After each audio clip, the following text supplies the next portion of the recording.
Not so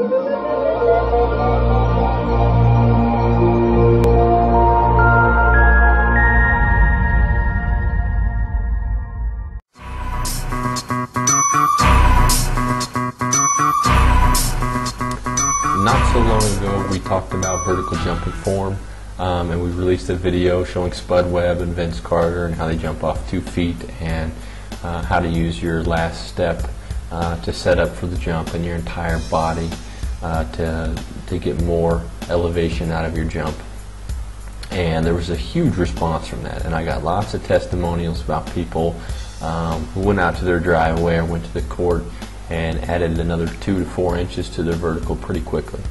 And I also got a lot of questions about how exactly that's going to work with one leg jumping and how to use those same techniques for one leg jumping. And so this video is going to address one leg jumping, and it's partly in preparation for the update I'm making to the manual that's taking a little longer than expected. I'm sorry about that. But anyways, we're going to go over that in this video, and I just want to let you guys know as well that very soon I'm going to be interviewing a world record, or at least was a world record holder in the squat, and knows a whole lot about training, has a PhD, and it's going to be an interesting interview. I'm really going to be able to ask some pretty complicated questions and get some interesting answers. But if you have any questions you'd like me to ask, go ahead and comment them below, and then on my interview with him this week I will ask your questions and post your answers on YouTube. Thank you. In a lot of sports, long jump, triple jump, high jump, shot put, discus, javelin, they talk about how to use the last step to increase your momentum, set up for a jump or a throw, and to get all your power into the movement. And in sports such as long jump, triple jump, and those others, they call this the penultimate step. And the penultimate just means that it's going to be the next to the last step. And so each technique is going to be a little different, and the technique that you use for a takeoff in basketball is going to probably be most like a long jump or high jump. But it's going to be a whole lot less systematic. You know, when you're a long jumper, you know exactly how many steps you're going to take before you jump.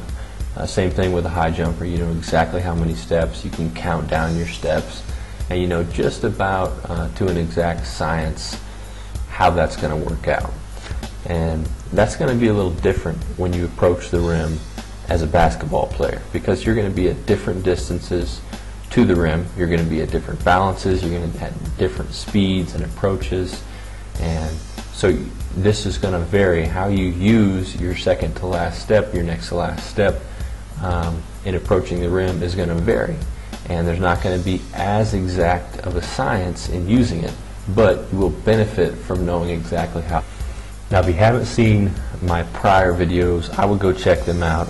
It's the one with Spud Webb. I think Spud Webb's on the cover, or no, there's a leg and there's a couple circles around the leg. That's the one that you need to watch. That's going to give you some background information on this video. But the premise is going to be more or less the same.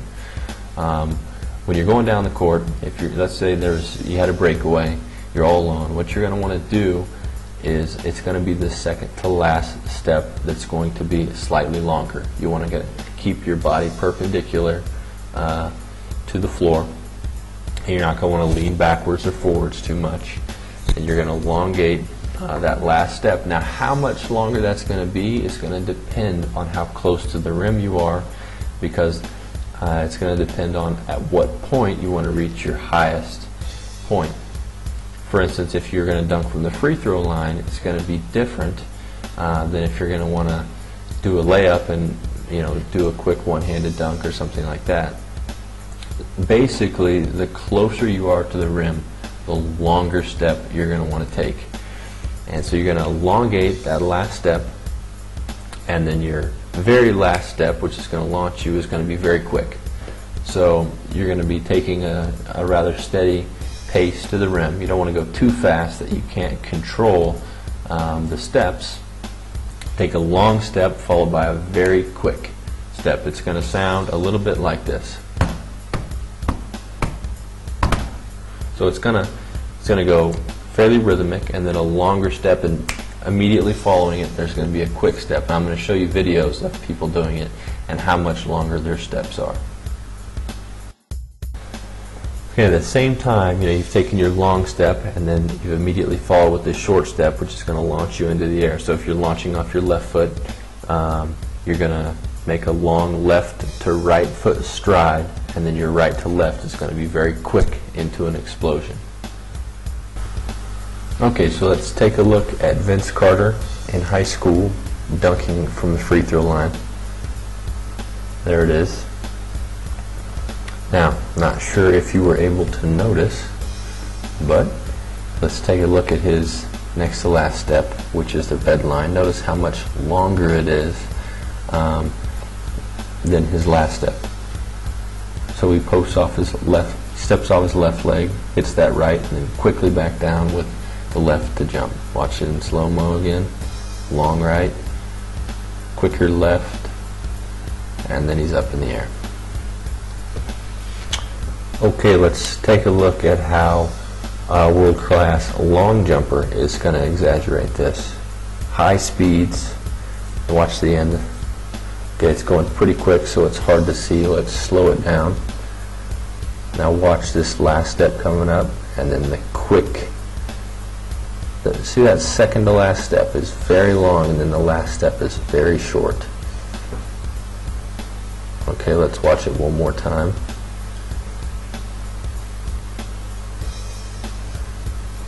So he lowers the hips on that step. Here we got LeBron James. I love his one-step form. He's powerful. Okay, now see how his second to last step and his last step, the difference. Now watch it in action again. Very quickly on that last step again. So this lengthened next to last step and shortened very last step is something that most athletes and you are probably already doing intuitively, but being aware of it is going to help you to optimize it to get maximum height at the right time. And there are drills that you can do. One of the drills is simply doing power skips, which is just it's like regular skipping with an accentuated knee drive, and there's really going to be a quick left to right or right to left to teach you how to do the very last quick step. Another way to do it is to set up some hurdles. You can set up anywhere from 4 to 8 hurdles, and you need that spacing just enough so that you can get a quick 1-2 step and get over the next hurdle. So you're going to jump the hurdle 1-2, jump up to the next hurdle, and eventually I'll make you some videos for that. I'm in Morocco right now. I'm not sure I'm going to have any hurdles, but soon I hope to show you some videos, and there will definitely be some videos for that drill in the jump manual. So basically with the demonstrations here combined with the information from the other form video, the first form video is going to help you to use your one leg form to get higher and further depending on what you're doing at the moment, and to get more out of your vertical jump. And there are some people who are able to take this one leg form and really practice it, and really just until it becomes second nature for them, until they get a feel how to use it to maximize their explosive power, and they can gain upwards to 4 to even up to 8 inches on it. I've seen athletes gain a whole lot off of their form. So I hope you're able to use this.